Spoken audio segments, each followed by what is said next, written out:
This is section 5.5 on inverses of matrices, and there's a cute little penguin, or you could think he's really scary and creepy, however you like to view him. I thought he was cute. Okay, moving on. Objective and what's the point? We are going to relate the matrix concepts in chapter 4, the ones we talked about with addition and multiplication, and we're going to find the inverse of a 2 by 2 matrix. This is the standard we're going to do. We're going to find the inverse and the determinant of a square matrix. And the reason you're going to like this is we're going to solve systems a little quicker using this. And after I show you this method, this is going to be your favorite method. You'll never want to change again. But first, we're really going to just concentrate on what the inverse is because we're going to use that to help us solve systems later. Okay, what are inverse matrices? Recall, what is an additive inverse, okay? If I have 4, the additive inverse is the opposite, which is negative 4. If I have negative 3, the additive inverse is positive 3, and so on. The multiplicative inverse of 2 would be the reciprocal, 1/2, okay? When I add these, I get 0, because that's that identity element of addition. And when I multiply these, I get 1, which is that identity element of multiplication. So if I have 1/3, the multiplicative inverse would be 3, and so on, because that gives you 1. Okay?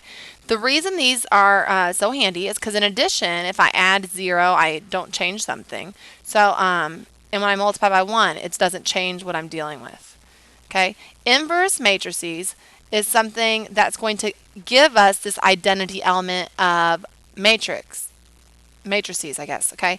This is the identity, I want to say element, but it's identity matrix for a 2 by 2, 1 0 0 1. If it was a 3 by 3, it'd be 1 0 0 0 1 0 0 0 1. If 1 is going down the diagonal of a square matrix, that is the identity element.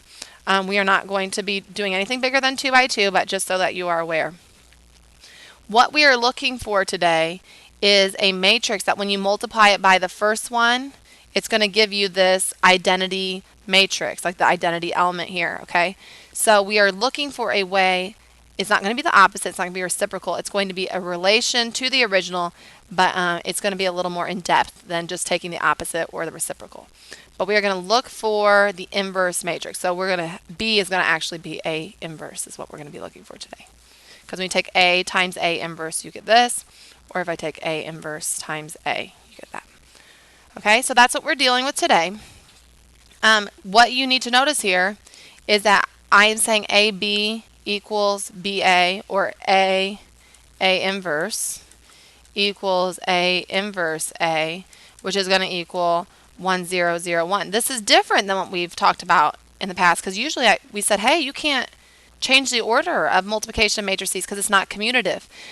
Square matrices are commutative. So that's why we're only dealing with 2 by 2s today because matrix multiplication is commutative if you're only dealing with square matrices. So that's what we're dealing with today are the square matrices. Okay, here's the formula for the inverse of matrix M. We're going to call it M inverse, okay? I know this is going to be a doozy, okay? AD minus BC cannot equal 0. This is super important, okay? What is AD minus BC? If I take these two elements and I multiply them, and I take these two elements and I multiply them and I subtract them, that's AD minus BC.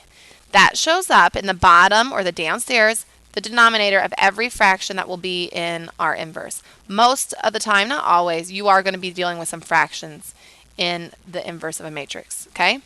Not only is this in the denominator, but you look, they take the A element and the D element here and they're going to switch them. So I'm going to take D over AD minus BC. And then you're going to take the opposites of these two guys. Negative B over AD minus BC, negative C over AD minus BC, and A over AD minus BC. Do you need to memorize it? The answer is yes. You do need to memorize this formula. There's going to be one easier way you might memorize that will be a little easier. I'll show you in a slide or two. This won't be hard. The more you do, you're going to understand the process. You'll memorize it, not by these letters, but what you do. So I'll have enough practice where I think that you'll memorize it pretty quickly after you do the worksheet. All right, is this too much to memorize? Here's another way you can do it, because this is a little in depth. You can remember 1 over AD minus BC. And then what you're doing here is you're switching the A and the D term and you're taking the opposites of the other diagonal. Okay? Not all matrices have an inverse. What will determine? Well, this can't equal 0. If this does equal 0, AD minus BC, that would be saying you're dividing by 0, which you guys all know is illegal. You're not allowed to do that. So if this does happen to come up 0, we would say that the matrix does not have an inverse, and not all matrices do. Okay? Because this determines whether or not a matrix has an inverse, we call it the determinant. You can abbreviate it DET, and that is mathematically acceptable because I think you'll spell it wrong, truthfully. And you can memorize the formula this way: 1 over the determinant, and then again, switch the A and D, take the opposites of B and C. You're definitely going to take some notes on this so that you have them handy when you're doing your homework, though. Okay, we're going to skip the encoding on your homework tonight. And that's really all I have as far as notes. I am going to go through maybe one example here. We're going to figure out if it has, we're going to find the inverse or state if it doesn't have one.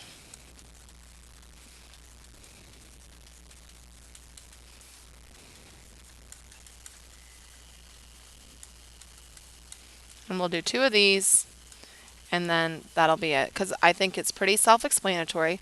Let's first look at 3, 2, 3, 2. Okay, first thing I'm going to look at is the determinant. That's going to be 3 times 2, AD, I'm going to write this down, AD minus BC. 3 times 2 is 6, minus 3 times 2, which is 6. That's 0. The determinant equals 0. So there is no inverse for this example, because that determinant is what's going to be on the downstairs of the fraction. Okay, let's try this one. 3, negative 2, 3, 2. Okay, AD minus BC. Well, here's AD. That's 6 minus negative 6. That is 12. The determinant is 12. That means it does have a matrix. So now we're going to that formula. The formula is 1 over the determinant, which in this case is 1 over 12. Then what we're going to do is we are going to switch these two terms. So 2 goes here, 3 goes here, and take the opposites of these. 2, negative 3. So it's not as difficult as it looks. This is scalar multiplication, so everybody gets multiplied by the 1/12.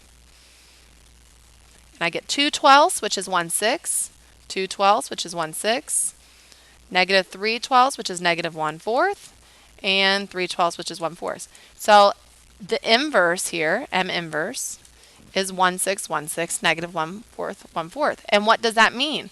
That means if I take 3, negative 2, 3, 2, times that inverse I just got, 1/6, 1/6, negative 1/4, 1/4, I'm going to have a lot of canceling. I should end up with 1, 0, 0, 1. You can kind of look and you'll see that that will happen in this first term. 1/2 plus 1/2, wait, 3/6 is 1/2. Negative 2 times, yeah, that's positive, plus 1/2, which is 1. I move over, 3 times 1/6, that's 1/2, and this time I'm subtracting 1/2, which is the 0. The same thing would happen in the other, on the downstairs of that matrix. Okay, I can try one more. Let's do 2, 9, negative 7, 6. First, figure out what the determinant is. Again, that's AD minus BC. That's 12. Oh, I didn't want to pick this one. Minus 63. My calculator's handy. Okay, 12 minus 63, we get negative 51. I hope that's right.